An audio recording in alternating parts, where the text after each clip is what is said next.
improvement atau kaizen dan 2 konsep yang lainnya. Jadi di Toyota ini setiap pemimpinnya atau senior manager atau di pucuk tertingginya mereka akan menempatkan orang-orang dengan keturunan Jepang asli. Tujuannya apa?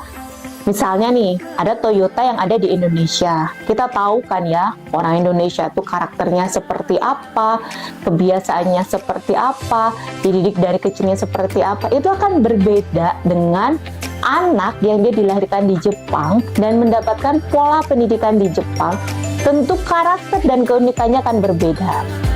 Kalau yang paling terkenal ya, di Jepang itu terkenal dengan kedisiplinan dan kerja keras. Sedangkan di negara kita, kedisiplinan itu masih hal yang mahal ya dan langka.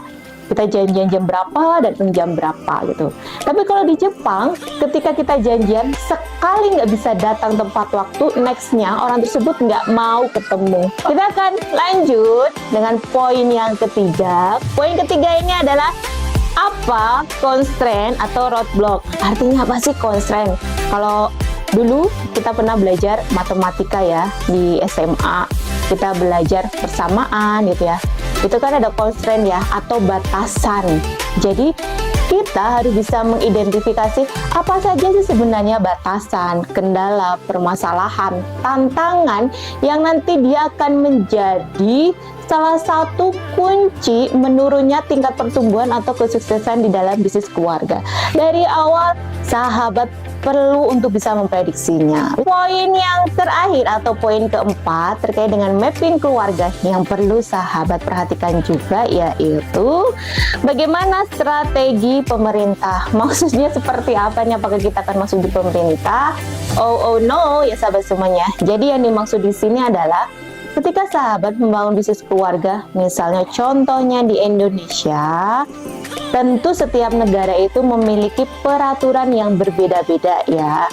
Nah, sahabat juga perlu aware nih dan tahu apa saja sih regulasi, hukum, peraturan, dan yang lain sebagainya di tempat negara kita akan membangun bisnis keluarga. Contohnya di Indonesia dan di negara maju ya seperti Eropa dan UK, itu pasti akan punya peraturan yang berbeda. Contoh paling sederhananya misalnya terkait dengan sampah.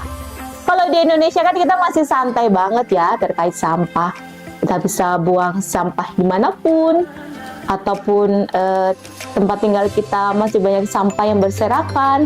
Tapi di Eropa mereka sangat aware dan sangat peduli terkait dengan sampah. Jadi salah satunya, apa hubungannya dengan bisnis keluarga? Berarti kita perlu nih membuat peraturan, membuat regulasi agar aktivitas di dalam bisnis keluarga ini tidak menimbulkan dampak sampah yang bertentangan dengan peraturan atau hukum sekitar. Apa sih peran keluarga di dalam bisnis ya?